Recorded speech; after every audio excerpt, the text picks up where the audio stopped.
Nas lições passadas, nós vimos a primeira lição, a questão da identidade. Tá? Aqueles jovens ali na Babilônia tinham uma identidade, sabiam quem eles eram filhos da promessa, filhos do pacto, e eles ali mantiveram a sua identidade. Não se deixaram contaminar com o brilho, né, da cultura, da sociedade da Babilônia.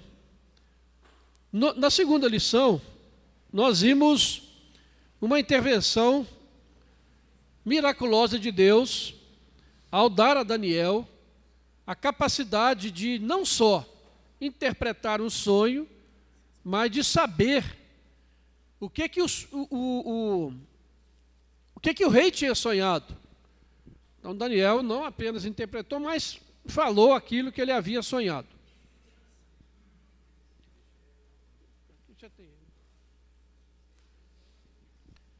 Aquilo que ele havia sonhado.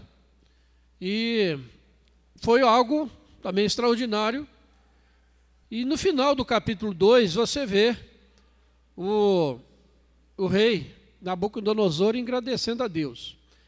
Mas só voltando um pouquinho, nesse capítulo 2, fala de uma pedra, né, que havia sido cortada sem auxílio de mãos, e essa pedra se espalhou por toda a terra e derrubou aquela estátua. Aquela estátua representa os reinos deste mundo. No caso dela, especificamente, daqueles reinos que vieram antes da chegada do reino, que chegou com Jesus Cristo. Então aquela pedra veio e ela tem destruído, né, os impérios do mundo, mas esse reino, ele é eterno. Então, aqueles reinos tão famosos, grandiosos, passaram, hoje são pó, né? Quem visita lá, a gente vê a história aí esses dias aí lá daquela região, não resta nada desses impérios. Mas a igreja, o reino de Deus está presente nesses lugares. Então, graças a Deus por isso. E então tem sido essa nossa caminhada aqui no livro de Daniel. É um livro que fala, nesses 6 primeiros capítulos dele, ele está falando de questões históricas. Não apenas de questões históricas, mas de questões históricas que refletem a nossa própria história, a caminhada do povo de Deus. Depois, nos restantes, até o capítulo 12, né, ele vai tratar das questões futuras, das profecias, né, propriamente dita. No capítulo 3, nós temos aquele famoso episódio da fornalha ardente, daqueles 3 amigos de Daniel, que foram lançados nesta fornalha, mas não foram consumidos pelo fogo, não foram queimados. É um outro milagre, é uma outra ação portentosa de Deus, porque aqueles homens que foram jogar os 3 lá dentro da fornalha morreram queimados, de tão quente que estava. Mas eles mesmos não sofreram nada. E quando eles saem lá da fornalha, nem cheiro de fumaça eles tinham nas suas roupas, no seu cabelo, qualquer coisa assim. Saíram completamente ilesos, né? E Nabucodonosor teve um outro susto, né? Além de ver que aqueles jovens não eram queimados, ele viu uma outra pessoa andando com ele lá, né? Em vez de julgou 3, mas tinha 4. Ele viu 4 andando lá dentro da fornalha. Então, o capítulo também, ele é bem grande, mas o resumo é este, né? Nabucodonosor fez uma estátua, e nós não sabemos aqui uma coisa interessante. Ele tinha sonhado com uma estátua, ele viu aquela estátua ser destruída, e algum tempo depois, aqui o livro não fala quanto tempo, ele faz uma outra estátua e agora faz uma estátua totalmente de ouro. Naquele que ele tinha sonhado, só a cabeça era de ouro. Agora ele faz uma estátua toda de ouro. Naquela estátua que ele sonhou, os pés eram de ferro e de barro, então não tinha estabilidade. E ele talvez tenha julgado que aquela estátua caiu por causa disso. E ele fez agora uma estátua toda de ouro, desde os seus pés até a cabeça, firme, estabelecida. E essa estátua era a representação do seu poder, né, do poder do Império Babilônico. Era uma representação da sua grandeza. E a gente fica pensando, qual são as implicações disso para nós hoje? O que é que esse livro tem a ver com a gente? 2.400 anos depois, o que é que esse livro pode comunicar a uma geração do século XXI, uma geração tecnológica, a um mundo totalmente diferente daquele? O que é que essa estátua pode nos comunicar, esse livro pode nos ensinar e nos comunicar hoje? Então, é o grande desafio e, ao mesmo tempo, o grande privilégio de nós vermos, né, que a palavra de Deus permanece. Os impérios passam, os reinos vêm e vão, o mundo continua existindo, mas Jesus disse, a minha palavra permanece eternamente. É uma prova lógica, clara, que você pode acreditar na Bíblia, você pode acreditar nessa revelação, porque ela é de Deus, ela vem de Deus, porque se não fosse de Deus, não permaneceria até hoje, e não permaneceria tão atual como até hoje. Então esse é o desafio que a gente tem ao estudar o livro de Daniel. É interessante que Nabucodonosor parece que esqueceu do susto que ele levou, né? Ele ficou apavorado com aquele sonho que ele teve, né? E parece que aquilo passou, né? Ele ficou bem tranquilo, né? O seu império estava caminhando bem, e ele teve lá então essa ideia de fazer essa estátua e exigir que as pessoas adorassem aquela estátua, se prostrassem diante dela. E aqui nós vemos uma coisa interessante que tem ligação com o que está acontecendo hoje. A ligação entre o poder político e a religião. É o que nós estamos caminhando no nosso mundo para isso. A junção dessas duas coisas. Nós caminhamos para o mundo de uma religião secularizada, de uma religião que está ligada ao Estado. Uma das grandes virtudes da reforma foi separar a igreja de Estado. Então a igreja caminha numa direção e o Estado tem a sua função. Não são inteiramente separados. Mas o que eles estão querendo fazer hoje? Tornar a religião algo pessoal. Você pode ter a sua religião desde que você não perturbe ninguém, desde que você não fale dessa religião para ninguém, desde que ela seja praticada dentro de 4 paredes, na sua casa, mas você não pode, essa religião não tem influência nenhuma dentro da política, ou da economia, ou da sociedade. É para isso que nós estamos caminhando. Então, você vê hoje essa interferência do Estado querendo legislar em cima de questões de fé, de questões de religião. Ou seja, essa interferência vai se tornar cada vez maior e nós vamos ter aí alguma dificuldade. Por exemplo, na China hoje, né, você tem uma religião oficial, é chamada a Igreja dos Três Poderes. Essa igreja existe na China, tem os seus templos, abre as suas portas no domingo, tem os seus cultos, tem os seus ritos, ela é totalmente livre para existir. Mas, ao mesmo tempo, na China, tem uma igreja subterrânea, uma igreja nas casas, uma igreja que não aceita essa interferência, porque essa igreja que é aberta, quem dirige o que deve ser pregado é o Estado, os pastores são sustentados pelo Estado, pastores ou padres, no caso da Igreja Católica, e eles controlam. E essa igreja subterrânea não aceita isso. Por isso eles são perseguidos, reúne-se nas casas e cresceu muito.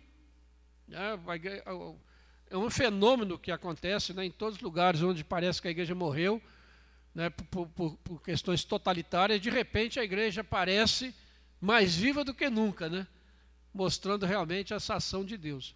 Então a gente está caminhando para uma questão mais ou menos desse tipo. Você liga essa palavra de Daniel aqui, essa estátua, a quê? O que vem na sua cabeça em relação, por exemplo, ao livro de Apocalipse?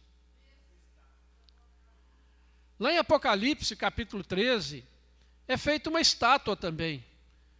O anticristo, o falso profeta, ele faz uma que é a religião mundial. Ele faz uma estátua ao anticristo e exige que todo mundo adore aquela estátua. É muito semelhante a isso aqui. Então não tá distante da gente. Só que aquela estátua que nós vamos ver aí, não sei se a gente vai chegar nesse tempo aí, ela vai falar, né?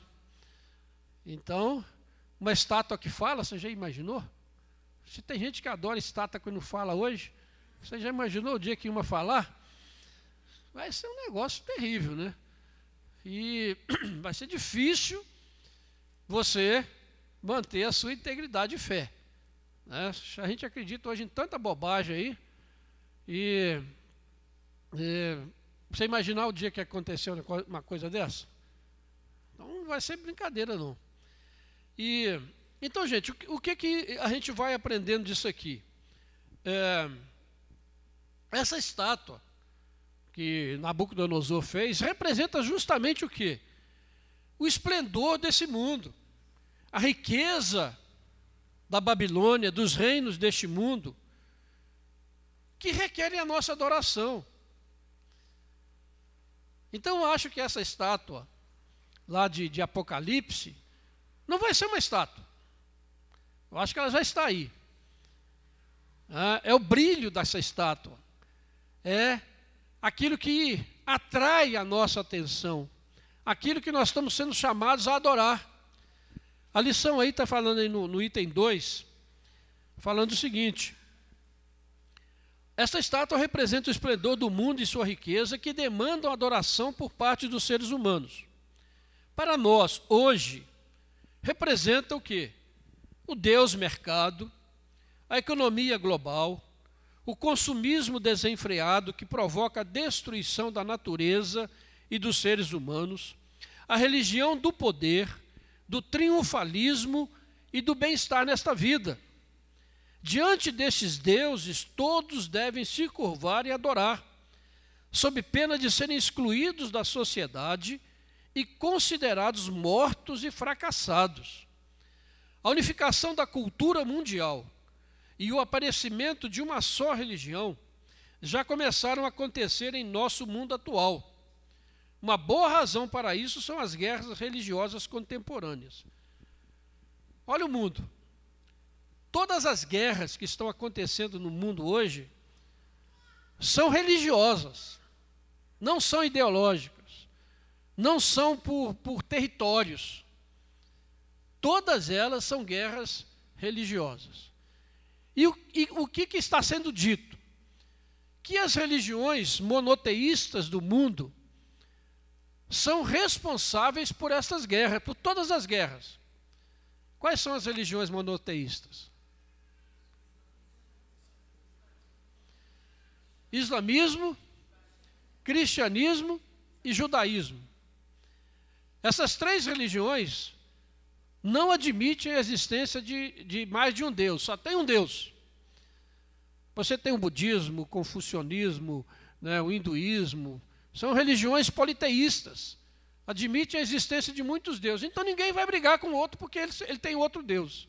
Nas religiões monoteístas, né, a gente está vendo o que está acontecendo lá no Oriente Médio, né, e a gente está vendo aqui na nossa frente, né, um casal refugiado, né, que teve que sair do seu país, né, por causa de religião. Né, o Furate e a Rosa estão aqui não foi porque saíram da guerra. Eles saíram do país por causa da sua fé. E você tem visto nos noticiários todos os dias aí a quantidade de sírios que estão afogando lá no Mediterrâneo, que estão chegando lá na Grécia, na Itália, não sei aonde, fugindo por causa de religião, de fé, de crença. Por quê? Porque tem alguém dizendo que a religião dele é a única, que tem que matar todo mundo que não segue a religião dele. Quer dizer, então está se dando munição a essas pessoas que não querem religião, não querem saber de fé, de dizerem que realmente as religiões monoteístas são responsáveis. Então, aonde que nós vamos chegar? Nós vamos chegar a um momento em que as religiões serão unificadas. As religiões serão, haverá uma religião mundial, como já está havendo uma cultura global. A globalização, uma cultura só para o mundo. Então você vai usar as mesmas roupas, né, ver os mesmos filmes, ter as mesmas culturas, o mesmo divertimento. Você já parou para perceber isso? Que tudo está sendo globalizado, né, tudo está sendo explorado comercialmente e globalmente no mundo. Tudo, gente. O esporte, por exemplo. O esporte hoje é global, né? Não existe mais as questões regionais, estão se perdendo. Por quê? Isso tudo faz parte de um esquema que a gente às vezes não percebe. Mas, por exemplo, a agenda homossexual é uma agenda mundial. Ela está presente em todo o mundo. Não é uma imposição, não é num país ou no outro, é em todo o mundo. E assim, tudo mais. E a mesma coisa vai ser a religião.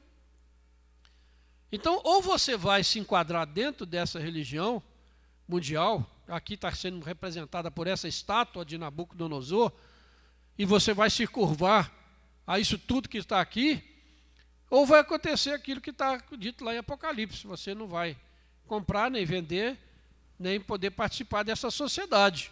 Você vai ser alienado, porque você não se enquadrou, você não adorou essa estátua, você não adorou a esse novo Deus, você não se ajustou. Ou seja, você é uma fonte de perturbação. E quando o cristianismo, né, coloca as suas posições firmes, o cristianismo é radical, é fundamentalista, é contra a paz. Então você está atrapalhando a paz. Está todo mundo querendo viver em paz, né, querendo colocar as agendas, né, aí para todo mundo viver bem. Chega um cristão e diz: olha, isso está errado. A Bíblia diz assim, assim, assim. Ah, pô, você é doido, você está fora do esquema. E saiu, tira esse cara daí. Né? O cara perdeu o trem da história. E a questão fica essa. Nós estamos caminhando nesse sentido, e muito rapidamente. Basta você perceber o que está acontecendo. Então, essa estátua de Nabucodonosor, ela vem a juntar essas coisas. Um político, né, o rei, faz uma estátua e diz: você tem que adorar essa estátua. E vai ser assim. Né? Vai se colocar uma religião, você vai ter que se enquadrar dentro dela. Se você não se enquadrar... E qual religião que está prevalecendo, gente? Eu falo aqui. É do bem-estar, é do triunfalismo, é do poder, é Deus te dar uma vida confortável nesse mundo, é Deus te dar uma vida fácil, é você conseguir tudo que você quer, é você ter os bens materiais todos que você quer. É essa religião que está prevalecendo dentro da nossa cara, no nosso mundo. É a religião que está atraindo gente, está cheio de gente. E vai crescer cada vez mais esse tipo de religião. E por quê? Porque é uma religião que mantém as pessoas sossegadas. Não, Deus é muito bom, Deus está me dando tudo, Deus é ótimo. Agora, aquela religião, né, que Deus não intervém, que está sendo perseguido, que Deus é esse que não te dá as coisas? O seu Deus é aquele que morreu na cruz, fracassado? É isso, meu Deus é aquele que me dá tudo. Você perdeu o seu negócio aí porque você foi firme na sua convicção? Que Deus é esse? Você vai conseguir enfrentar essa? O teu Deus, onde está? Você diz que seu Deus é todo poderoso, mas você está na pior? Seu Deus é todo poderoso, mas você perdeu tudo? Eu não. Meu Deus me dá vitória. Não, meu Deus, eu sou filho do rei, eu estou em tudo que eu quero. Gente, hein?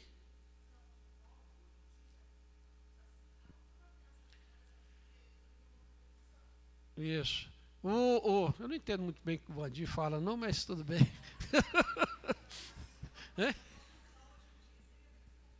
O apóstolo Paulo seria visto como fracassado hoje, né? Então, é verdade. O apóstolo Paulo seria fracassado. Ele não seria aceito como pastor de igreja nenhuma. Porque ele se gloriava dos seus açoites, né? Das suas prisões, das suas marcas, né? Hoje não. A gente se gloria dos bens que a gente recebe, né? Da saúde que a gente tem, né? Da casa boa que eu moro, e não sei mais o quê. É completamente diferente, gente. É completamente diferente. E a gente vê isso aqui com esses jovens ali naquele momento. Foi dada uma ordem: olha, todo mundo tem que adorar essa estátua. Aí chegaram lá para o rei e disseram: olha, tem três enjoados aí, tem 3 chatos, que diz que não vão adorar essa estátua do senhor, não. Aí o rei chama os 3 lá, e eles eram conselheiros, eles eram gente de posição alta lá dentro. Gozado que aqui não fala de Daniel, né? Não sei onde que Daniel estava aqui, devia estar viajando, né? Porque não estava lá com eles. Né? Mas, estava em missão, né? Orando, né? Mas, então aqueles 3 são apanhados e são levados à presença do rei, e o rei pergunta para eles, né? Veja o versículo 3. O versículo 12. Há uns homens judeus que tu constituíste sobre os negócios da província da Babilônia, Sadraque, Mesaque e Abednego. Estes homens, ó rei, não fizeram caso de ti. A teus deuses não servem, nem adoram a imagem de ouro que levantaste. Já foram lá entregar os 3, né? Então, Nabucodonosor, irado e furioso, mandou chamar Sadraque, Mesaque e Abednego. E trouxeram a estes homens perante o rei. Falou Nabucodonosor e lhes disse: é verdade, ó Sadraque, Mesaque e Abednego. Quer dizer, o rei tinha uma consideração com eles. É verdade. Isso que eles estão falando, o rei ainda deu a eles o benefício da dúvida, né? Que vós não servis a meus deuses, nem adorais a imagem de ouro que levantei? Agora, pois, estáis dispostos, e quando ouvides o som da trombeta, do pífaro, da cítara e tal, postrai-vos e adorai a imagem que fiz. Porém, se não a adorardes, sereis no mesmo instante lançados na fornalha de fogo ardente. E quem é o Deus que vos poderá livrar das minhas mãos? Então o rei chega lá e fala assim: olha, se você, ainda vou dar uma chance a vocês. Se vocês, na hora que tocar aí a trombeta, aí, vocês se prostrarem, eu vou perdoar a vocês. Porque aí ele faz um desafio. Será que o seu Deus vai ser capaz de me livrar das minhas mãos? Eu sou todo-poderoso aqui, eu mando matar e mando viver quem eu quiser. Será que você tem um Deus que é capaz de te livrar daqui? E a gente fica pensando qual seria a nossa resposta hoje. Qual seria a resposta da igreja hoje? Dessa igreja triunfalista. O que a gente ia dizer, será? Meu Deus vai me livrar. Eu tenho certeza que Deus não vai me deixar passar por isso. Eu vou decretar aqui a minha vitória e vou vencer. O rei não vai me passar. A ideia da igreja é essa, triunfalista. Mas quando você ora para que a resposta desses 3 aqui, você fica abismado. Você fica admirado com a fidelidade deles. Então, o que a gente percebe? Aqueles 3 né? E certamente tinham muitos outros judeus ali. Certamente, outros não foram condenados porque tinham se curvado diante daquela estátua. Mas aqueles 3 não. Aí na lição, na segunda página aí, a minha está um pouco diferente aqui.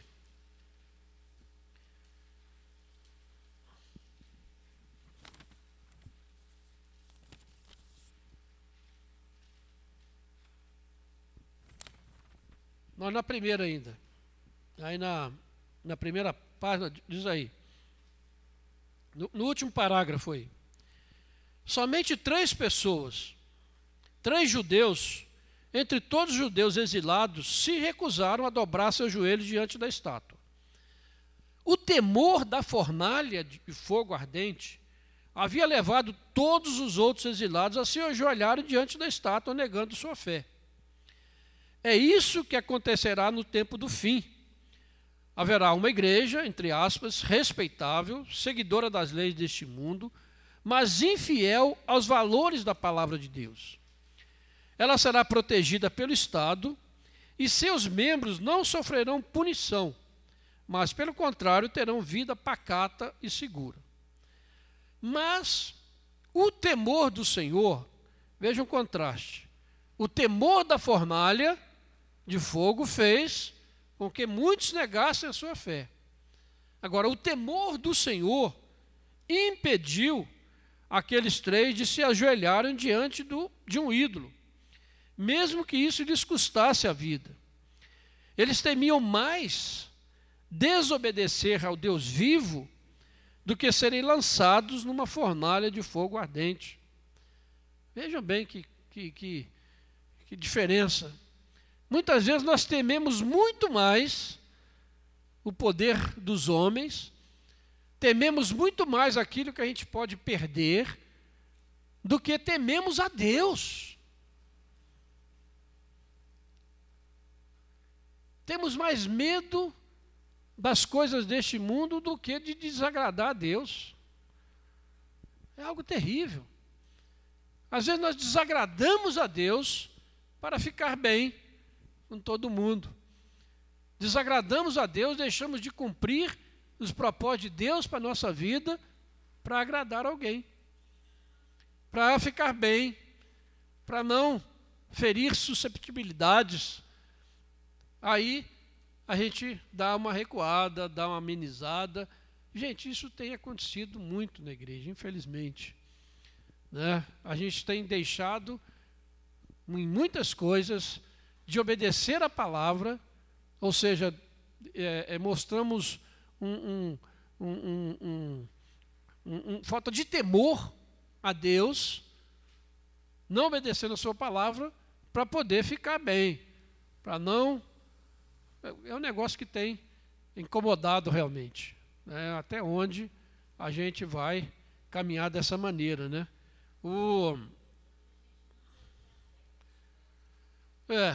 Eu não sei, né, como é que... o temor de Deus mesmo. Acho que a fé, talvez, a gente possa até ter, né, essa fé errada, né? Mas a obediência à palavra é muito mais importante do que você ter uma fé, né, sobrenatural, vamos dizer assim. Como muita gente tem uma fé sobrenatural, mas não tem nenhum temor a Deus, não obedece à palavra, cria a sua própria identidade, a sua própria religião. Tem fé, mas a obediência à palavra, né? Esses jovens tinham temor do Senhor. E precisamos fazer isso. Eu acho que isso que está faltando hoje. Nós tratamos as coisas de Deus com muito pouco temor a Deus. Nós tratamos as coisas de Deus hoje de qualquer maneira. Eu vou aqui dar exemplo, né? A maneira como nós cultuamos a Deus, a maneira como nós adoramos a Deus, a maneira como nós nos preparamos para vir ao culto, adorar a Deus. Qual o temor que há no nosso coração, né? A Bíblia diz, guarda o teu pé. Quem sabe essa passagem? Sem o Vandinho, isso não vale o Vandinho, não. O Vandinho sabe. Guarda o teu pé quando? Onde que está, Vandinho? Eclesiastes 5. Vandinho já matou aqui a charada. Guarda o teu pé quando entrares na casa do Senhor.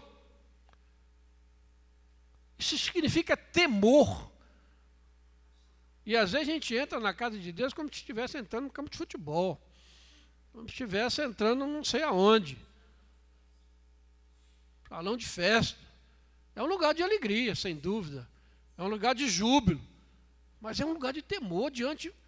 Você vai entrar no culto, a gente já falou isso na semana passada, no sermão domingo passado, da questão da adoração, né, ao Cordeiro. Aí você entra na sala do trono, lá está o Cordeiro de Deus, está o Senhor, e nós estamos reinando. Quando nós adoramos a Deus, nós estamos reinando com Cristo. Quando nós estamos prestando culto a Deus, nós estamos expressando para o mundo ao nosso redor e para o mundo espiritual que o Senhor Jesus reina naquele lugar, reina nas nossas vidas. Isso deveria causar um temor no nosso coração, um tremor. Né? E esse texto lá de Eclesiastes vai começar a falar, né? É preferível você não prometer nada a Deus do que prometer e não cumprir. É preferível você entrar na casa de Deus calado e ouvir, do que começar a falar bobagem. Eu te amo, meu Senhor, eu te adoro, eu te amo, eu estou disposto a te dar tudo, eu entrego a minha vida. Ah, que você chegar, me dá isso aqui. Não, Senhor, isso aí não, isso aí está demais, está pesado, você sabe o que é. É assim que a gente faz, meus irmãos. A contradição. Então a gente precisa ser coerente. Como esses jovens foram coerentes com a sua fé. E eles falaram aqui, né? A gente lê a resposta deles aí no versículo 17 e 18, né, que eu acho que é uma das coisas mais extraordinárias que eu encontro na Bíblia.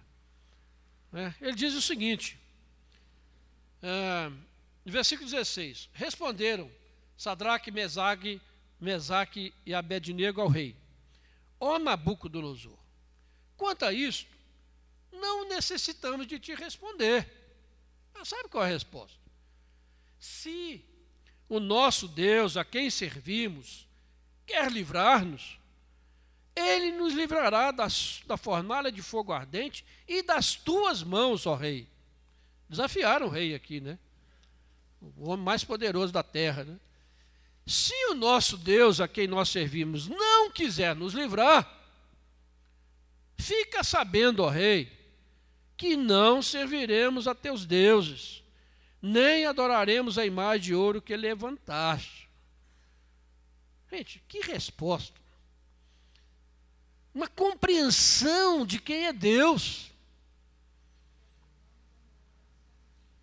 Quer vivamos ou morramos, somos do Senhor. Que resposta, que visão de um Deus soberano. Eles não foram ali aquela fé triunfal. Não, Deus vai me livrar, Deus não vai deixar acontecer nada comigo, Deus não vai me deixar passar por isso. Muitas vezes nós vivemos uma fé desse jeito. Nós queremos ser soberanos em cima de Deus. Eles não, eles dizem, olha, se o Deus, eu não sei qual é a vontade do Senhor lá para nós. Se Ele quiser nos livrar, Ele vai nos livrar, não é o rei que tem autoridade sobre a minha vida. Se Ele não quiser, nós vamos morrer, queimado, torradinho, vamos virar churrasco, mas fica sabendo, rei, que nós não vamos te adorar isso, nós não vamos negar a nossa fé. Ou seja, aquela visão. Eles tinham a convicção de que viveriam ou morreriam pela vontade de Deus e não pela vontade de Nabucodonosor. Será que a gente tem essa convicção? Ou a gente acha que outras pessoas ou nós mesmos é que temos o controle sobre a nossa vida? Será que somos nós mesmos que governamos a nossa vida? Será que é o governo aí que determina quem eu sou, como que eu sou? Ou há um Deus que está governando essas coisas todas? E quer eu morra, quer eu viva, é o Senhor soberano que está governando. Não os poderes deste mundo, né? E precisamos pensar nisso. Um dia, né, o segundo Nabucodonosor, porque Nabucodonosor aqui é um tipo do anticristo. O ditador mundial, anticristão, levantará uma grande estátua, entre aspas, né, e exigirá a adoração da mesma, e preparará uma fornalha de fogo ardente para a igreja fiel, que se recusará a dobrar o seu joelho diante dela. Os verdadeiros crentes se enfrentarão à fornalha, na certeza de que o seu Deus os levará com segurança ao reino celestial. Essa é a convicção. Nós ficamos muito preocupados se Deus vai nos livrar. Quando a gente vê algumas promessas bíblicas, né, de que Deus vai nos sustentar, Deus vai nos fazer passar por momentos difíceis e tudo, a gente liga isso muito com as questões materiais aqui da terra. Mas o propósito de Deus não é nos livrar simplesmente dos problemas dessa vida. O propósito de Deus é nos levar seguro para a eternidade. É não deixar que a gente fracasse na nossa fé. É não deixar que nós neguemos a nossa fé. Esse é o propósito de Deus. É nos levar seguros. A gente acha que o propósito de Deus é, eu passei por isso, eu tive essa dificuldade, né? A gente acha que nós não vamos morrer, né? Que Deus vai nos livrar de tudo. Um dia nós vamos morrer, vai chegar o nosso dia, nosso momento, né? Mas o que importa nisso tudo é que a gente esteja seguro nas mãos do Senhor, né? Essa é a questão principal, que Deus vai nos guiar até lá. E a lição está dizendo, nós não sabemos se todos nós viveremos para experimentar esse dia, né, em que essas coisas vão surgir no mundo. Quer vivamos ou não até lá, faz pouca diferença, pois nossa vida deve caracterizar-se hoje pela boa vontade de ser sacrificada, de ser jogada na fornalha ardente por causa de Cristo. Ai daquele que não sabe o que é sacrifício de negar-se a si mesmo, que não sabe o que é sacrificar os perversos desejos da carne e enterrá-los, que não sente o chamado para dedicar-se em agradecimento a Deus como uma oferta de gratidão. Ai daquele que hoje se curvam diante dos deuses modernos e negam a veracidade da revelação bíblica. Ai daquele que não está familiarizado com as chamas da perseguição. Está acontecendo diante de nós. Nós precisamos esperar chegar lá. Mas qual é a nossa fidelidade? Hoje pela manhã, o pastor Jefferson lembrou bem a história de Simon. Quantos de nós faríamos o que Simon fez, né? 26 anos e ele chega no Brasil. País atrasado até hoje, né? Cheio de doença. Ele volta uma vez ao seu país, se casa, né? Vem com a sua esposa. E a sua esposa, ele vive 1 ano, depois ela tem uma criança e morre logo que aquela criança nasce. O que esse homem ia pensar? Poxa, Deus me abandonou, Deus me deixou, eu vim do meu país, saí de lá, deixei tudo, não vi mais os meus parentes. A história conta, né, da despedida dele lá, dos seus familiares. Não sabiam mais se iriam ver o rosto dele. Vem para o país. Hoje você tem internet, você tem tudo para comunicar. Você imagina aquela época. Uma carta levava meses para chegar no seu destino. Ninguém sabia se o sujeito estava vivo, estava morto. Num país que não tinha, onde o protestantismo era proibido. Era tolerado, mas havia uma perseguição muito grande por parte da igreja romana. Não se podia fazer templos com aspecto de templo. Antes dele havia chegado um missionário escocês, Robert Calley, que havia fugido da Ilha da Madeira com a sua esposa Sarah Calley. E hoje nós temos inários hoje com muitas músicas da Sarah Calley. Eles vieram para o Brasil, chegaram aqui 3 anos antes de Simon e fundaram a igreja congregacional, né? A igreja fluminense hoje, que ainda hoje tem, né? E 3 anos depois chegou o Simon, sem falar a língua, né? Ele não sabia nada de português. Ele não fez um curso intensivo de português lá. Ele veio para cá, né, fruto de um avivamento que houve lá na igreja. Ele se apresentou como missionário e veio. Com 30 e pouco, 31, não sei a idade certa, mas em volta dos 30 anos, ele perde a esposa dele. Né? Uma jovem que também saiu do seu país, abandonou sua família e foi enterrada aqui no Brasil. E ficou com uma criancinha, né, de colo.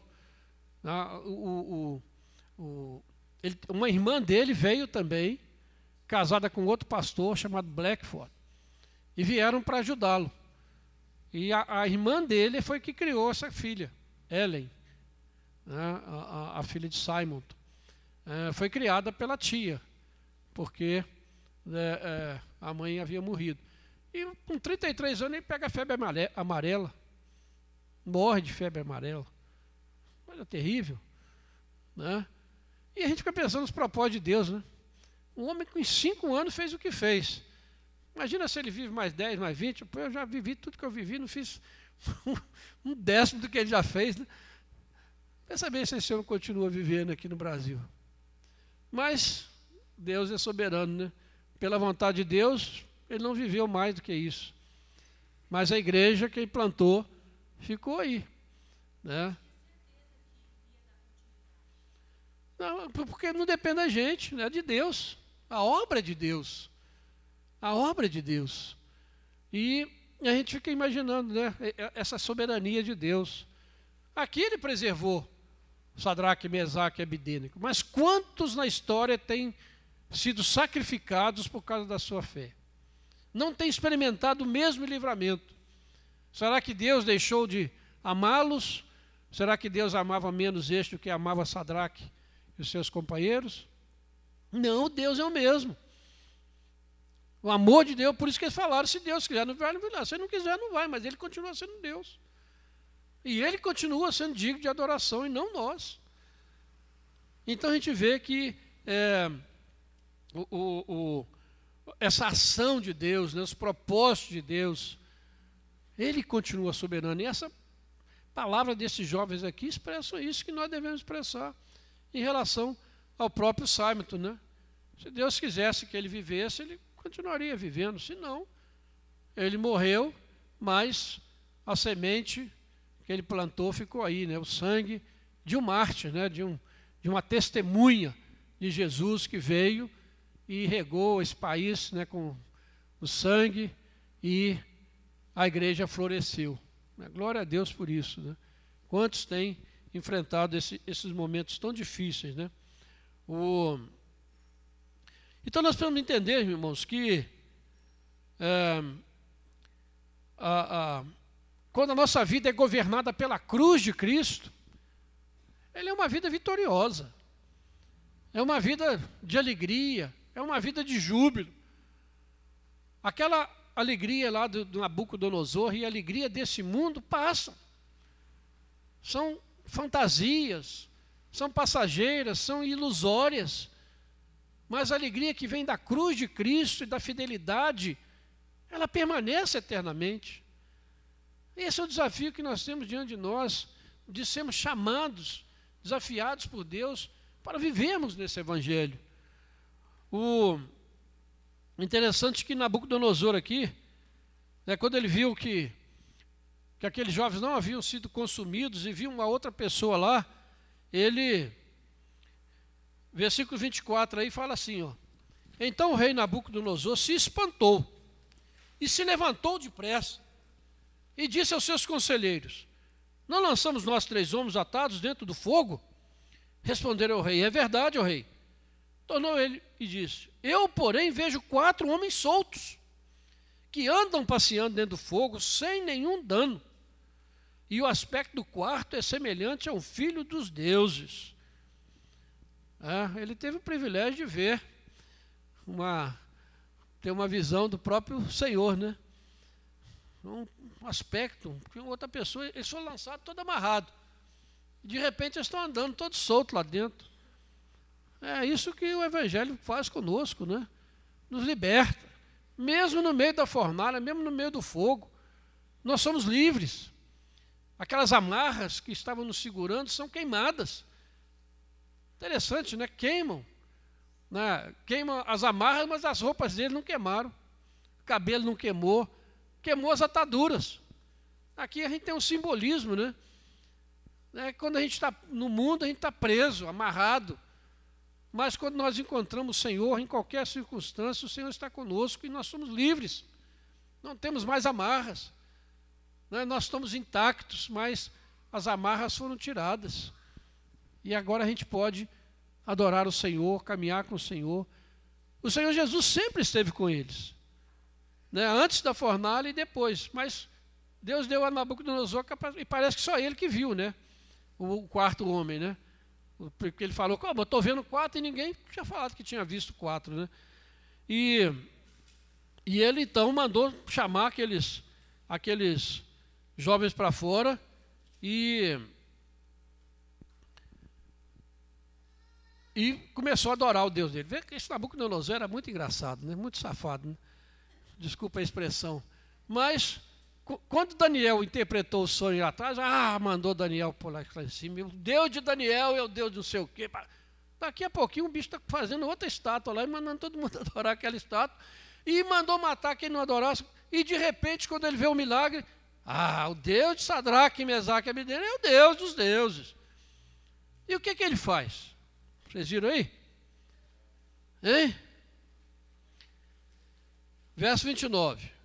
Portanto, faça um decreto pelo qual todo povo, nação e língua que disser blasfêmia contra o Deus de Sadraque, Mesaque e Abednego, seja despedaçado e as suas casas sejam feitas em monturo, porque não há outro Deus que possa se livrar dele, livrar como esse.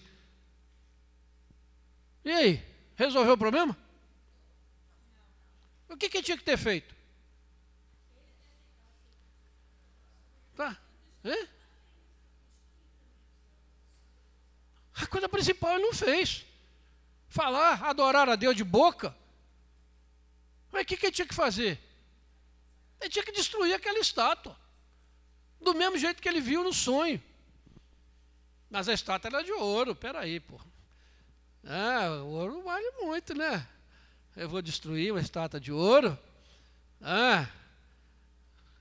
Eu vou adorar esse Deus, mas a estátua fica lá. Ninguém pode falar mal do Mesaque, Deus dele, mas você pode continuar adorando a estátua. Não tem problema nenhum.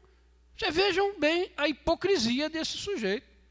E será que não é também a nossa?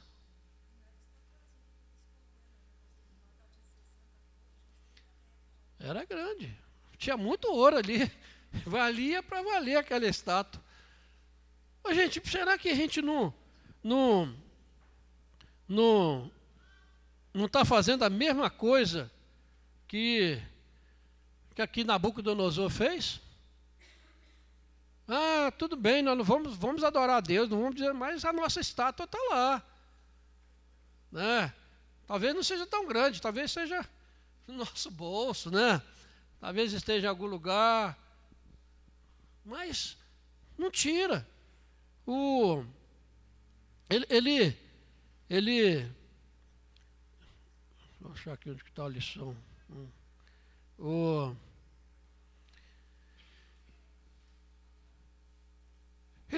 A estátua se manteve lá. O texto não diz que ele mandou derrubar aquela estátua, dar um destino melhor àquele ouro. Não, o poder dele estava lá, expresso naquela estátua. Ele não queria abrir mão daquilo. O Deus de Sadraque é poderoso mesmo, então vamos fazer uma média com ele. Vamos dar um jeitinho aí de acertar a minha vida com ele, mas o meu coração continua na estátua. E muitas vezes a gente faz isso, né? E agora uma coisa que a gente precisa aprender sobre a fidelidade, na lição, eu estou com outra versão aqui,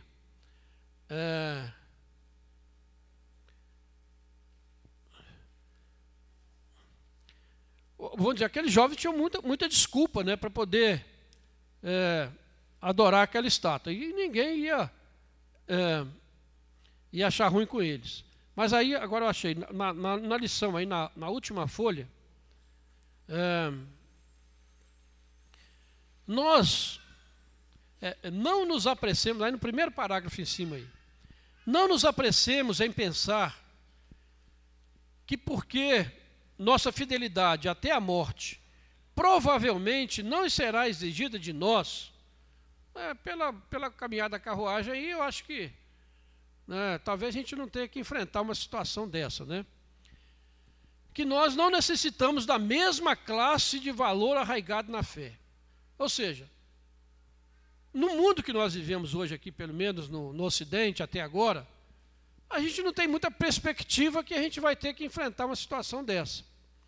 Ou seja, que a gente vai ter que a nossa fé vai ser desafiada a esse ponto. Tá?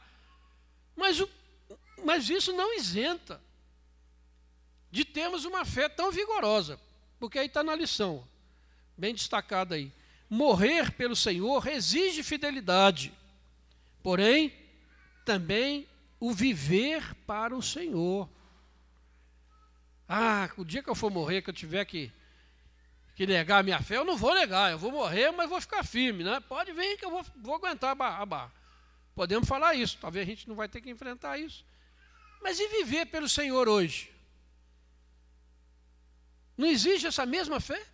Nesse mundo tão cheio de maldade, de pecado, de violência, não exige a mesma fidelidade? Não se deixar levar pelo brilho desse mundo, pelas estátuas desse mundo, pelos valores deste mundo? Não exige a mesma fidelidade? É a mesma coisa, gente. Então precisamos trazer isso para a gente. Viver hoje como um cristão autêntico exige uma fidelidade tão grande como a desses jovens que enfrentaram aquela fornalha. Viver para o Senhor exige fidelidade. Não é esse viver que a gente vive de qualquer jeito, achando que Deus aceita qualquer coisa. Isso requer uma fidelidade que deve ser clara, especialmente nas pequenas coisas, pois a fidelidade é um assunto que não tem a ver com grandes exibições, mas tem a ver com o cumprimento do dever, principalmente nos rincões escuros da vida, onde não há ninguém nos observando. Aonde nós somos fiéis? Só lá na fornalha? Ou no dia a dia? Naqueles momentos pequenos, naquelas coisas que a gente acha que não tem problema nenhum, não tem nada a ver. Não tem nada a ver. É ali que você tem que ser fiel. Ali é que exige a fidelidade. Tão grande como a fidelidade para não ser queimado lá pelo fogo, né?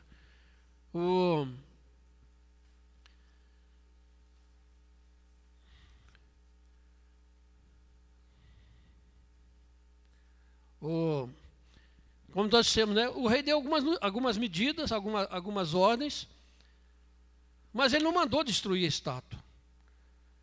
Ele está disposto a eliminar qualquer pessoa que se atreva a falar mal do Deus de Sadraque, Mesaque e Abednego, mas não quer destruir a estátua. Esta é uma história que se repete na vida dos seres humanos. Está ainda também na última página. Não há nada mais fácil do que gritar aleluia, glória a Deus, bendito é o nome do Senhor. E não há nada mais difícil do que destruir os ídolos que carregamos dentro de nós mesmos. Às vezes nós fazemos igualzinho Nabucodonosor. Estamos aleluia, louvamos, mas os ídolos estão lá, nós não destruímos aqueles ídolos. A autoglorificação é o oposto da abnegação.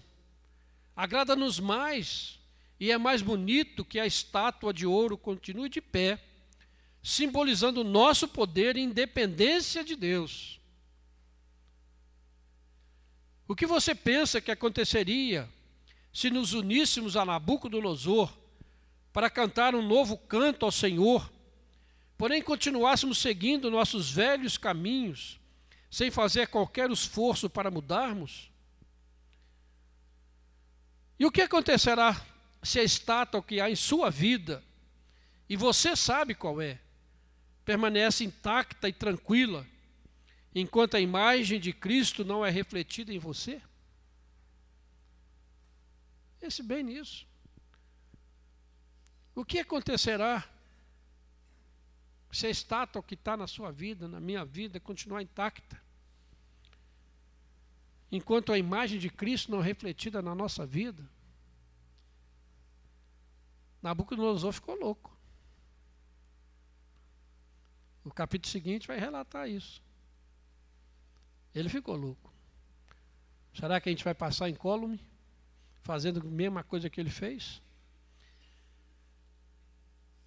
Você não se dá conta de quão completamente falso deve soar esse bendito seja Deus aos ouvidos de Deus e de seus anjos? Não só soa falso, mas soa como uma maldição. Gente, isso é muito sério, cara. É muito sério. É muito sério. Nabucodonosor fez isso e a gente está fazendo isso. Verso 28. Falou Nabucodonosor e disse: bendito seja o Deus, aleluia. Tá, vou adorar, mas o coração dele estava lá na estátua e não mandou destruir a estátua. Isso é maldição. Ele foi castigado. Ele ficou louco. Será que não vai acontecer nada com a gente? Na Nova Jerusalém, só cantarão aqueles que não fazem coisas abomináveis e não mentem. Não haverá ali lugar para quem não quer mudar seu modo de vida e não quer destruir a maldita estátua do seu próprio ego, como um ato primeiro e continuado da sua conversão. Tem uma passagem em Mateus 7, 21. Oremos para que os nossos corações e as nossas ações possam estar de acordo. Somente assim, verdadeiramente seremos capazes de louvar ao Senhor e proferir o nosso aleluia com sinceridade.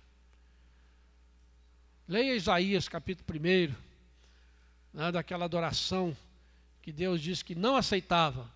Era abominação para ele o cântico. Porque muitas vezes nós estamos agindo dessa maneira. A lição aqui, uma estátua foi erguida. Alguns se mantiveram firmes e não adoraram aquela estátua. Outras estátuas são erigidas hoje no nosso mundo. Brilhante, valiosas, de ouro.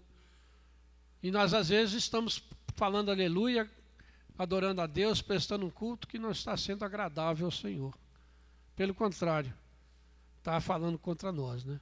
Então a gente precisa parar, meditar, orar, pedir a Deus perdão, misericórdia, para que Ele realmente nos sustente nessa caminhada, não nos deixe falhar, mas que a nosso culto e a nossa adoração sejam verdadeiros, como de Sadraque, Mesaque e Abednego, e não a adoração de Nabucodonosor.